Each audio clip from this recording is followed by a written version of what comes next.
स्वागत छ भाइ बहिनीहरूलाई नेपाल अनलाइन स्कुलमा। हामीहरूले भेक्टर जियोमेट्रीसँग रिलेटेड लङ क्वेसन्सहरू डिस्कस गरिरहेका थियौँ। त्यो क्रममा हामीहरूले टाइप 1 को क्वेसनहरू डिस्कस गरिसकेका छौँ र आज हामी टाइप 2 को क्वेसनहरू डिस्कस गर्नेछौँ।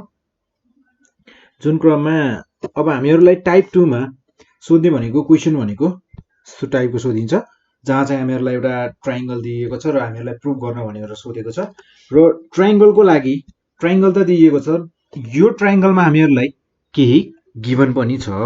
जस्तै यहाँ भने जस्तै पी र क्यू मिडल पोइन्ट हो, are the middle points of AB र एसी। पी हो हामीहरूको एबी लाइनको मिडल पोइन्ट। जस्तै मेरो यहाँ ए देखि बी सम्मको लाइन हेर्ने हो भने यसको मिडल पोइन्ट भनेको मेरो एपी हो। मिडल पोइन्ट हो भन्नुको मतलब मेरो ए देखि पी सम्मको डिस्टेन्स र पी देखि बी सम्मको डिस्टेन्स बराबर छ। सो त्यसै गरी एसी लाइन जुन छ, एसी साइड जुन छ हामीहरूको ट्रायङ्गल एबीसी मा, यसमा हामीहरूको मिडल पोइन्ट भनेको क्यू हो। यानि कि ए देखि क्यू सम्मको डिस्टेन्स र हामीहरूको क्यू देखि सी सम्मको डिस्टेन्स के छ त, सेम छ। देन अब यहाँ भनिएको छ हामीहरूलाई prove vectorially that PQ parallel to BC and BC is equals to 2 times PQ। यो BC लेन्थ हामीहरूको PQ भन्दा 2 टाइम्सले बढी हुन्छ भनेर प्रुभ गर भनेर भनेको छ। र यही क्वेसनलाई हामीहरूको अर्को कसरी सोध्न सक्छ भने, जस्तै तपाईहरुको अब यो माथि भन्ने कुरा त सेम भइहाल्यो, तर यहाँनिर prove vectorially that PQ parallel BC and BC is equals to 2 times PQ भनेर भनेको छ नि। यहाँनिर यति धेरै नभनेर हामीलाई जस्ट के भन्न सक्छ त, हामीहरूको यहाँनिर भन्न सक्छ जस्तै 1/2 BC हामीहरूको PQ को लेन्थ BC भन्दा आधा हुन्छ भनेर पनि सोध्न सक्छ। जस्ट हामीहरूलाई यो 2 लाई मैले यदि BC को लेफ्ट साइडमा ल्याए भने, राइट साइडमा भएको 2 लाई लेफ्ट साइडमा ल्याए भने यो मेरो मल्टिप्लाईमा छ, डिभाइडमा जान्छ, जस्ट त्यति मात्र फरक हो। सो यसमा हामीहरूलाई क्वेसन सोध्ने तरिका थोरै फरक पनि हुन सक्छ। सो यो क्वेसन हामीलाई 2075 रेगुलरमा सोधिएको थियो र यो भन्दा पहिले सेम क्वेसन 2059 सप्लिमेन्टमा पनि सोधिएको रहेछ। सो धेरै पुरानो क्वेसन आएर 2075 मा पनि सोधिएको रहेछ। त्यसैले पुरानो नयाँ भन्ने क्वेसन हुँदैन, जुन क्वेसन पनि जहाँनिर पनि सोध्न सकिन्छ। सो अब हामीहरूलाई यस क्वेसनमा हामीहरूलाई के कुराहरू गिभन छ त। अब हामीहरूलाई यहाँ गिभन भनेको पी र क्यू मिड पोइन्ट्स भइहाल्यो, एबी र एसी को, हैन। सो हामीहरूलाई यो पोइन्ट हामीहरूको गिभन हो भने हामीहरू यसलाई लेख्न सक्छौं, here let ABC be a triangle, हैन। ABC भनेको हामीहरूको के हो त, एउटा ट्रायङ्गल हो with P and Q, P र Q हामीहरूका मिड पोइन्ट्स छन्। then P and Q be the midpoints of AB and AC respectively। यो त भयो हामीहरूको गिभन कुरा। सो अब हामीहरूको यहाँ यदि मेरो P भन्ने मिड पोइन्ट हो AB भन्ने लाइनको भने मैले यहाँनिर के भन्न सक्छु त, म यहाँनिर भन्न सक्छु BA को जुन पुरा लेन्थ छ, BA भेक्टरको लेन्थ हामीहरूको BA भेक्टरको लेन्थ PA भेक्टरको भन्दा 2 टाइम्सले बढी छ भनेर मैले भन्न पाउँछु, किनकि P भनेको मेरो मिड पोइन्ट हो। सिन्स र यसको लागि रिजन लेख्न सक्छौं हामी साइडमा, P is a mid point of AB भनेर, मिड पोइन्ट अफ AB भनेर हामीहरूले यसरी लेख्न सक्छौं। देन हामीहरूको त्यसै गरी सेकेन्ड पोइन्टमा AC भेक्टर, त्यसै गरी जसरी हामीहरूले BA भनेको 2 टाइम्स अफ PA भन्न सक्यौं, त्यसै गरी AC भन्ने जुन साइड छ त्यो साइडमा पनि त Q भने हामीहरूको मिड पोइन्ट हो। सो हामीहरू यहाँ पनि के भन्न सक्छौं त, 2AQ भेक्टर भनेको पनि AC भेक्टर भन्दा हाफ छ, यानि कि AC भेक्टर हामीहरूको 2 टाइम्सले बढी छ AQ भेक्टर भन्दा। किन? Since Q is a midpoint of AC. Then अब हामीहरुको ट्रायंगल अफ भेक्टर एडिसन लगाउने हो भने हामीहरुले यो ट्रायंगलमा हामीहरुको यहाँ हुन जान्छ जस्तै point number 3 BA vector plus AC vector BA vector plus AC vector र अब मैले चुज गर्दा ठ्याक्कै अपोजिट साइडबाट चुज गर्नु पर्यो यानी कि BC vector is equals to BC vector. यो हो हामीहरुको since triangle law of vector addition यहाँ हामीहरुले केही पनि गरेका छैनौं just triangle of vector addition लगाउँदा हामीहरुको यस्तो हुने भयो सो अब हामीहरुले पॉइंट नम्बर फर्स्ट मा हामीहरुले के लेखेका छौं त BA भेक्टर भन्ने त हामीहरुको 2 टाइम्स अफ PA भेक्टर रहेछ so 2 times of PA vector र त्यसैगरी AC भेक्टर भनेको हामीहरुको 2 times of AQ vector then is equals to BC vector ठीक छ देन हामीहरुको यहाँ जस्तै मैले 2 कमन लियो भने यो हुने भयो मेरो PA vector plus AQ vector is equals to BC vector PA vector plus AQ vector जसरी हामीहरुको ठूलो ट्रायंगलमा ABC ट्रायंगलमा हामीहरुले ट्रायंगल अफ भेक्टर एडिसन लगायौं अब हामीहरुको यो सानो ट्रायंगल APQ ट्रायंगलमा ट्रायंगल अफ भेक्टर एडिसन लगाउँदा हामीहरुको PA vector plus AQ vector भनेको के हुन जान्छ PA vector plus AQ vector भनेको हामीहरुको is equals to PQ vector so त्यो लेख्नु भन्दा पहिले जस्तै point number 4 मा लेख्छु है म त्यो so PA vector plus AQ vector is equals to हामीहरुको यहाँ छ PQ vector is equals to PQ vector यो हो हामीहरुको ट्रायंगल अफ भेक्टर एडिसन लगाएको हामीले यसमा ट्रायंगल APQ मा so triangle of vector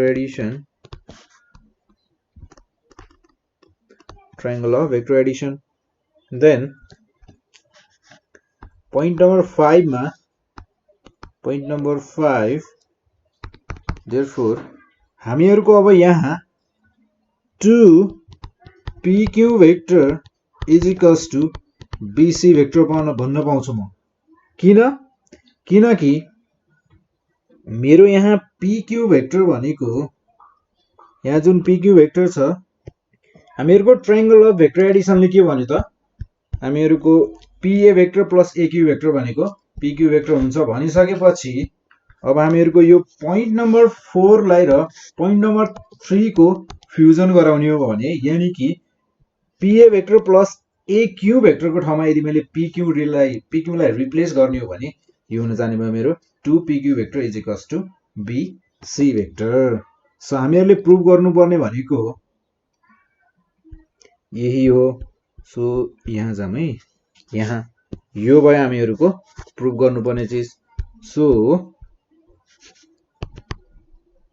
2 PQ vector is equals to BC vector proved then अब हामीहरुलाई प्यारलल छ भनेर पनि भन्नुपर्ने हुन्छ अब जस्तै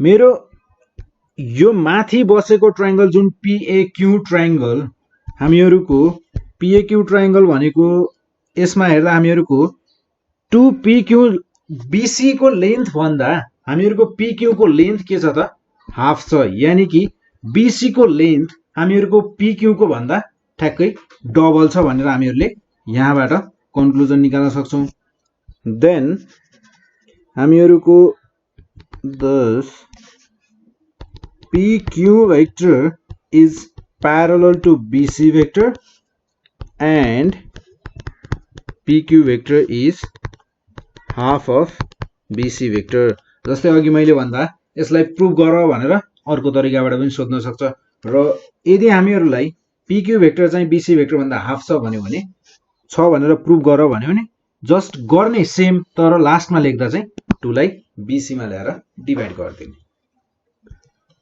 सो यसको लागि पनि हामीहरूले यहाँनिर रिजन लेख्न सक्छौं जस्तै फ्रम पोइन्ट नम्बर 3 एन्ड 4 भनेर।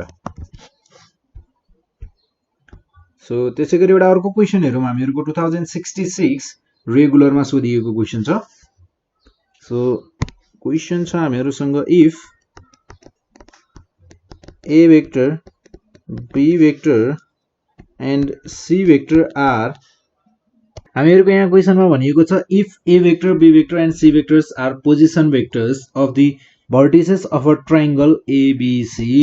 जस्तै हामीहरुको यहाँ ट्रायंगल छ ABC र यसका भर्टिसेसहरु छन् ABC, देन यसको पोजिसन भेक्टर भनेको हामीहरुको यहाँ चाहिँ एउटा O जुन ओरिजिन भेक्टर हो, ओरिजिन पोइन्ट हो र ओरिजिन पोइन्ट देखि हामीहरुको A सम्मको भेक्टर, A सम्मको डिस्टेन्स भनेको त्यहाँसम्मको हामीहरुको लेन्थ भनेको हामीहरुको के हो त यो A भेक्टर हो र योलाई भनिन्छ हामीहरुको पोजिसन भेक्टर र त्यसैगरी O देखि C सम्मको डिस्टेन्सलाई भनिन्छ यानी कि यो दुईटा बीचको भेक्टरलाई भनिन्छ हामीहरुको OC भेक्टरलाई भनिन्छ स्मल c भेक्टर, यसरी पोजिसन भेक्टर भनेर भनिन्छ।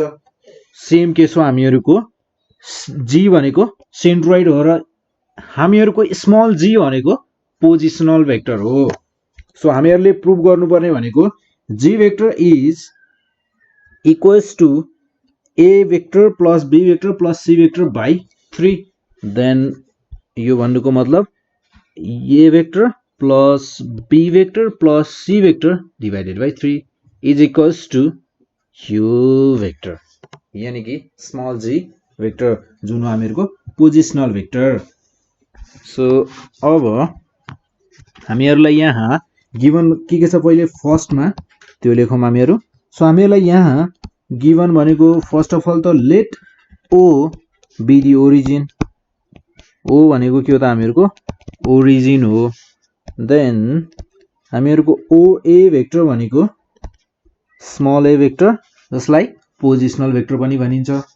देन OB भनेको पनि पोजिसनल भेक्टर हो, B भेक्टर OC भनेको पनि जहाँ जहाँ पनि हामीहरुको O ओरिजिन भेक्टर इन्भल्भ भएको छ त्यो भेक्टर भनेको हामीहरुको पोजिसनल भेक्टर हुन जान्छ।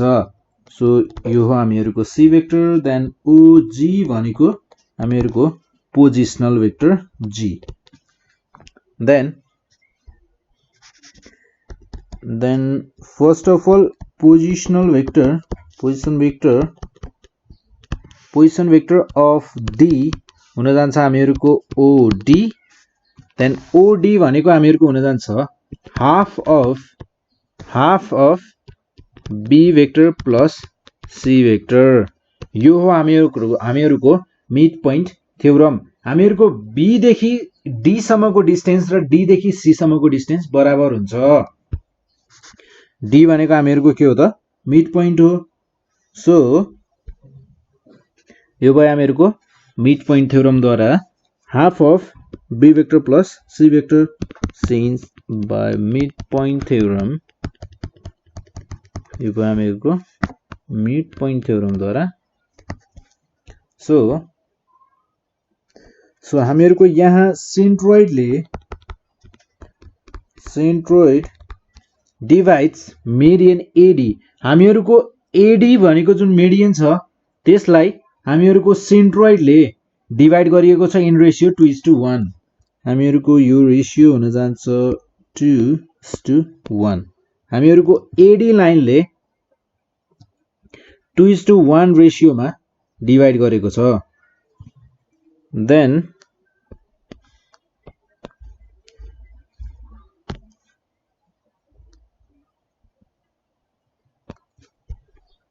so centroid divides the median AD in the ratio 2:1 जसलाई हामीहरुले M:n भन्छौं। from ट्रायंगल OAD हामीहरुको ट्रायंगल छ OAD हामीहरुको OAD ट्रायंगल भनेको हुन जान्छ यहाँ छ O र यो भयो हामीहरुको OA line then AD line then OD line so हामीले यो ट्रायंगलमा हेर्ने हो भने ट्रायंगल OAD मा हेर्ने हो भने यहाँबाट हामीहरुको OG वेक्टर जुन हामीहरुको positional vector G vector then MB vector plus NA vector upon M plus N then हामीहरुको B वेक्टर भनेको हुन जान्छ 2.OD vector plus 1.OA vector N भनेको हामीहरुको 1 then M plus N यानी कि 2 plus 1 so OD वेक्टर भनेको हामीहरुको हुन जान्छ half of B vector plus C vector then plus A vector divided by 3 so हामीहरुको 2 र 2 cancel out A vector plus B vector plus C vector upon 3 यहाँ छ हामीहरुको G vector therefore G vector is equals to हुने भयो हामीहरुको A vector plus B vector plus C vector by 3 हामीहरुले proof गर्नुपर्ने यही होइन त सो प्रुभड यसरी हामीहरुले प्रुफ गर्न सक्छौं